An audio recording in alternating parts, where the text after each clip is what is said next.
السلام علیکم ورحمۃ اللہ وبرکاتہ۔ ناظرین کرام، اگر آپ کی زندگی میں کوئی ٹینشن ہے، کوئی پریشانی ہے، کوئی ایسی چیز ہے جو آپ کو پریشان کر کے رکھتی ہے، آپ کے دماغ کو، آپ کے دل کو الجھا کے رکھتی ہے، تو آپ استغفار کو لازم پکڑ لیجئے، کیونکہ استغفار ہی ایک ایسی طاقتور چیز ہے کہ آپ کو بڑی سے بڑی مصیبت، آزمائش، تکلیف اور اسی طرح پریشانی سے نکال سکتی ہے۔ استغفار ہی ہے جو آپ کی زندگی کو خوبصورت بنا سکتا ہے۔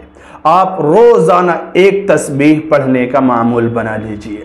جو ہمارے اکابرین گزرے ہیں، پتہ ہے خود نبی پاک علیہ السلام معصوم ہونے کے ساتھ ساتھ آپ تو بخشائے ہیں، پھر بھی روزانہ 100 مرتبہ 70 مرتبہ ایک روایت کے مطابق روزانہ ڈیلی استغفار کیا کرتے تھے۔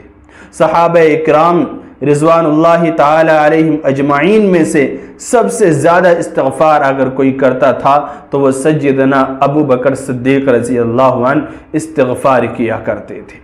اہل بیت میں اگر کوئی سب سے زیادہ استغفار کیا کرتا تھا تو وہ حضرت امام زین العابدین ہیں، جو استغفار زیادہ سے زیادہ کیا کرتے۔ تو اولیاء کرام اور بزرگان دین اور علماء کرام کا محبوب مشغلہ رہا ہے اور پسندیدہ عبادت رہی ہے کہ وہ استغفار میں اپنے وقت کو زیادہ سے زیادہ لگائیں۔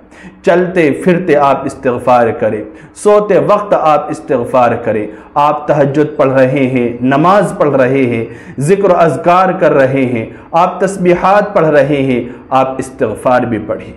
استغفر اللہ استغفر اللہ استغفر اللہ، اس کو پڑھیے۔ اپنے وقت کو فارغ کر کے آپ کچھ دیر کے لیے بیٹھ جائیے تنہائی میں اور استغفار کیجیے۔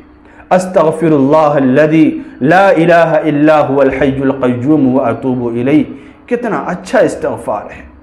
استغفار آپ کریں گے، آپ کی زندگی بدل جائے گی، آپ کو وہ مل جائے گا کہ جس چیز کی آپ کو ضرورت ہے، اور ایسی جگہ سے ملے گا کہ آپ نے سوچا بھی نہیں ہوگا کہ وہاں سے مجھے یہ چیز مل سکتی ہے، فلاں جگہ سے میرے لیے دروازے کھل سکتے ہیں۔ تو آپ جو ہے استغفار کو لازم کیجئے۔ قرآن کریم میں اللہ تعالیٰ فرماتا ہے کہ استغفروا ربکم انہ کان غفارا، تم استغفار کرو گے اللہ تعالیٰ تمہاری مغفرت فرما دے گا۔ وَيُرْسِلِ السَّمَاءَ عَلَيْكُمْ مِدْرَارًا، اور آسمان سے تمہارے لیے نعمتیں، بارش اور اللہ رب العزت کمالات اتارے گا۔ وَيُمْدِدْكُمْ بِأَمْوَالٍ، اور اللہ تعالیٰ تمہیں مال عطا کرے گا۔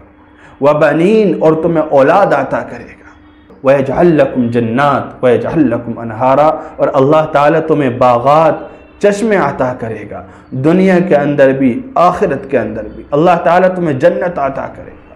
تو استغفار کی بدولت سے ایسی نعمتیں اللہ رب العزت مرحمت فرما دیا کرتا ہے کہ انسان سوچنے پر مجبور ہو جاتا ہے۔ لہٰذا آپ استغفار کیجئے، اور اس طرح سے کیجئے کہ آپ سو کر اٹھیں تو استغفار، نمازوں کے بعد استغفار، کوئی بھی کام شروع کرنے سے پہلے استغفار، ہر نماز کے بعد آپ کم از کم 40 مرتبہ استغفار کیجئے، ورنہ پورے دن میں کسی بھی وقت آپ 100 مرتبہ ایک تسبیح استغفار کی پڑھیے۔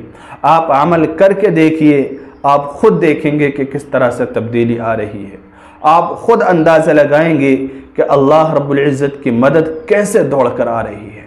آپ خود جان کر حیران رہ جائیں گے کہ زندگی کے اندر تبدیلی کیسا آ رہی ہے، کس طرح سے مشکلات دور ہو رہی ہیں، پریشانیاں ٹل رہی ہیں، بیماریاں ختم ہو رہی ہیں، اللہ تعالیٰ رزق کے دروازے آپ کے لیے کھولے گا۔ تو استغفار کیجئے، استغفار کو لازم پکڑیے۔ ایک استغفار ہی ہے عبادات کے ساتھ ساتھ اس کو کرنے سے انسان کی زندگی خوبصورت بن جاتی ہے، اس کی زندگی دنیا کے اندر بھی کامیاب ہو جاتی ہے اور آخرت کے لیے بھی کامیاب ہو جاتی ہے۔ اللہ تعالی عمل کی توفیق دے۔ السلام علیکم ورحمۃ اللہ وبرکاتہ۔